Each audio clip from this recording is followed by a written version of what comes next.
There we go. Perfect. I'll turn myself down a little bit. Well, my friends, what a wonderful, wonderful joy. Can you turn down the mic just a little bit? It is a little loud, and it's not just me.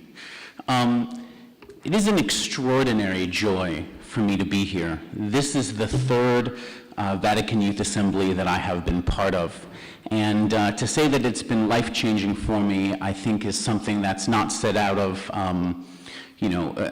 blowing it up or anything like that. It is indeed the case. I would very much like to share with you some updates of what we have done over the last year, also share for the new people in the room a little bit about what Ideas for Us is, and do that all under 10 minutes, but I would be amiss if I didn't say Happy Halloween to everyone, so there you go. All right. So, Ideas for Us. We're on a mission to turn ideas into solutions that solve the environmental and humanitarian challenges that we face today. There are so many people around the world that want to do something but don't know how to get over the hump of figuring out how to put their ideas into action. One of the best things is that we didn't come from a foundational pact or people sitting in a room in suits trying to solve this problem. We came from a dorm room of a few people sitting together and deciding that we wanted to change the world. And we have done everything we can to put the framework together to help other people all around the world do that. So what are we? Well, I'm happy to share that we are not only a 501c3 nonprofit, but we're also accredited by the UN, by ECOSOC, and that's really wonderful. Our mission is to develop ideas, fund action, and scale solutions that solve the world's most pressing environmental and humanitarian challenges. There we go. What we really see this as is the 21st century environmental action movement. And the problem is that if you look at history, what has happened in environmental education is that more and more money each year is being spent on it from the 1970s on. But there's a huge problem with the fact that only the problems are discussed. This is a problem with advocacy. What that does is it creates a system where people feel as though these gigantic problems that exist in the world are unattainable for them to solve. It creates depression, apathy, and having people tune out to the problem. Very, very bad. This wouldn't have happened without people eventually coming to us to help, but it takes a long time. We have struggled in the same way that many people in this room have struggled and are still struggling. The organization has been around for 10 years. I would say that probably 6 of those years we were largely unfunded and worked entirely with a volunteer team. So it takes a lot of grit in order to get one's self out of this. 2016, right before my first time coming here, we kind of went viral on the internet. We were on the Today Show, we were on NBC Nightly News, we had Now This, run viral with a lot of our different programs. But when it comes down to it, if we're going to solve these problems, we need to have everyday people become empowered to work on 5 key areas: energy, water, food, waste, and ecology. And the metrics and the key performance indicators that we utilize are straight out of the SDGs. And I think that that is a really important part of this particular puzzle. So how do we develop these ideas? Well, we bring people together in a collaborative environment. We bring together locally elected officials, young people, professors, students, business owners, you name it. We trap them in a room and we ask them to come up with solutions, the social media, the planning, the materials, the budget, everything for local action projects, all in the span of just 3 hours, using whiteboards and human-centered design. From there, we deploy all types of action projects, and I'm happy to say that I would love to teach every one of you in this room how to do that. We are absolutely here to be able to help you in these types of things. But what does that do, right? You have to have the rubber hit the road. So what we focus on is funding action projects.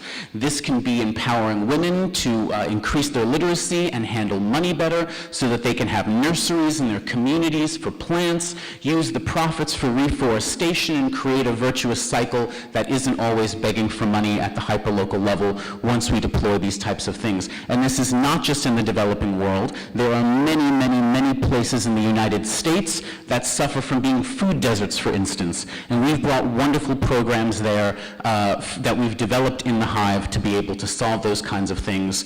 Very important. The second thing is funding in our develop, fund, and scale concept. In the funding aspect, we have something called the Solutions Fund. Here's a latrine that we built in Nigeria that you see here, which is really wonderful. Solar water pump programs, and all of you can apply to our Solutions Fund, which opens quarterly to accept applications for microgrants, where we then distribute funding based on SDG work. Every once in a while from this, we have a real gem emerge.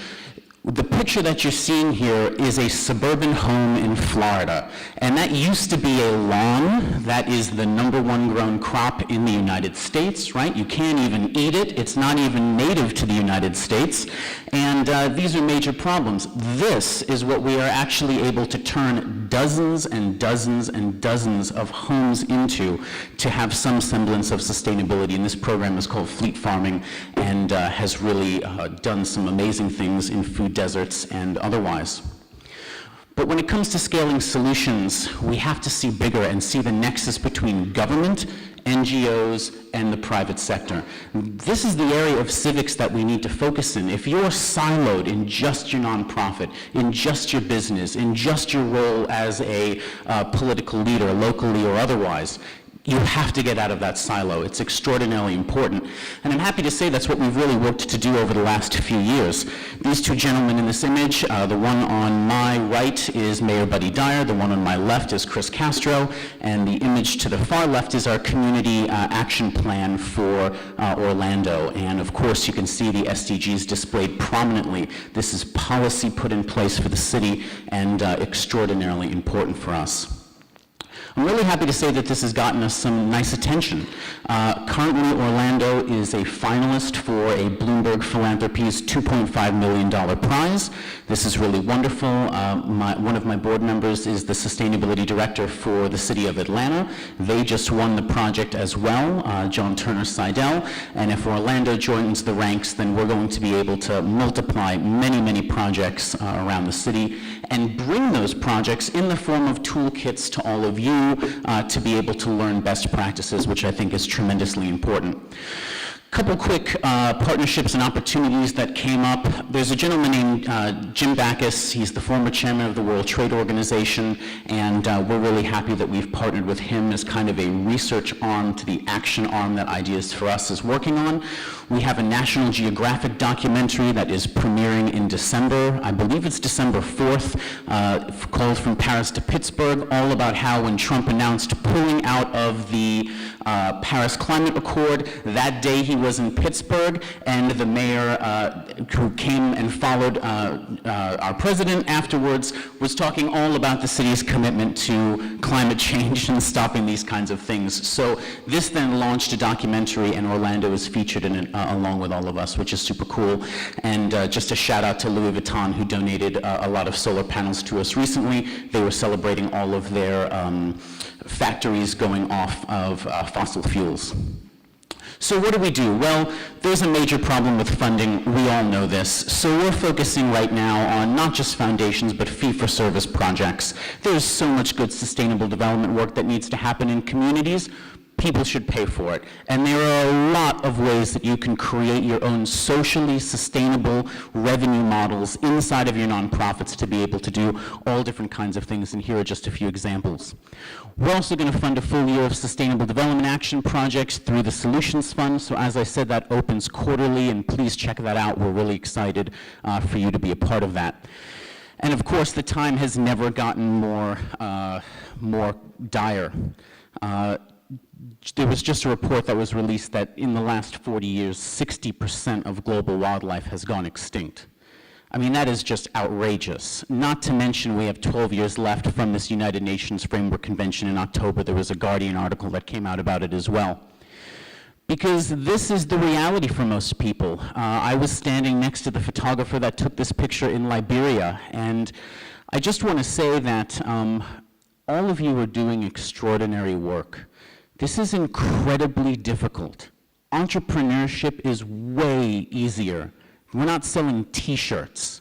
There is an amount of grit and dedication and passion that comes into this type of work that is very rare. And I wanted to take a moment to thank all of you for that. And there's my contact info. Thank you very much.